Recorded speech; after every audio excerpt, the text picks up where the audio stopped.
Ang history ng ano na to, tawag dito Springboks Development, a joint project of Kapunungan alang sa kalambuan sa totoong Kakato.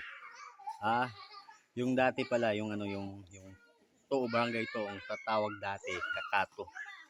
And Ramon Aboitiz Foundation Incorporated Ecosystem Cebu project supported and funded by the United States Agency for International Development, USAID, Aboitiz and Company, Municipal Government of San Romeo, Cebu, Barangay Council of Toong San Romeo, Cebu.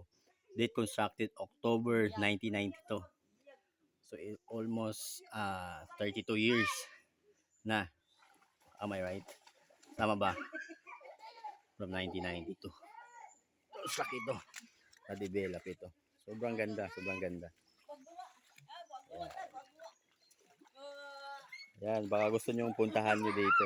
Yung gustong pumunta. Maka-experience na cold spring dito sa Toong San Romeo, Cebu.